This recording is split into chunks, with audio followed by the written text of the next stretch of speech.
কারণ শুধুমাত্র মনের তাগিদ থাকলেই এরকম একটা অনুষ্ঠানে কেউ আসতে পারে। তো আমি আপনাদের প্রতি কৃতজ্ঞতা জানাচ্ছি।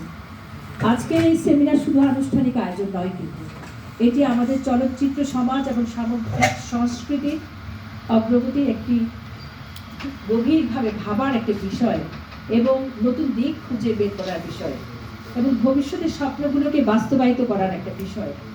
এটি একটি উন্মুক্ত প্ল্যাটফর্ম থাকবে বলে আমি মনে করি। নারীর ক্ষমতায়ন ও চলচ্চিত্রের ভবিষ্যৎ এই শিরোনামটি স্পষ্ট করে দেয় যে এই অনুষ্ঠানটির আবেদন কত বড়।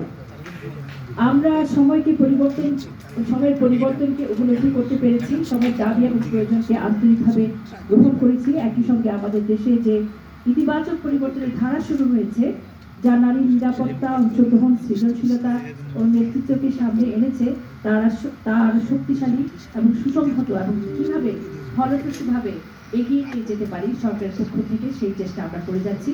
এবং আমার মনে হয় আমাদের সাথে যখন এরকম হাত যুক্ত হবে, আমরা আরও সুসংহতভাবে, সুন্দরভাবে সেটা এগিয়ে নিয়ে যেতে পারবো।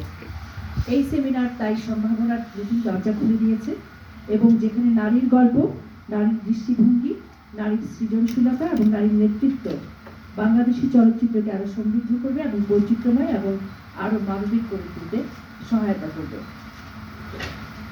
শুধু মণ্ডলী, আপনারা যারা এখানে উপস্থিত রয়েছেন তাদের উদ্দেশ্যে বলছি, চলচ্চিত্র শুধু একটি বিনোদন নয়, একটি সমাজের ভাষা, সময়ের দলিল, মানুষের ভাবনা বদলে দেওয়ার এক শক্তিশালী মাধ্যম।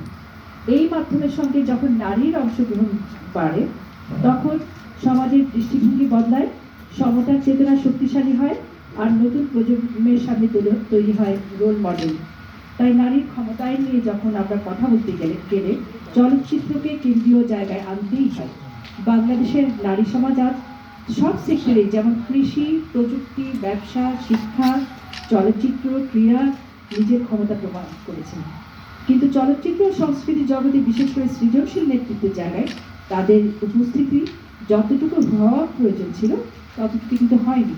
সেই ঘাটতি পূরণের বার্তাই কিন্তু আজকে এই সেমিনারের মাধ্যমে দেওয়া হচ্ছে। বাংলাদেশের চলচ্চিত্রের শুরুর সময়টা ছিল নারীর জন্য সত্যি এক সাহসিকতার অধ্যায়।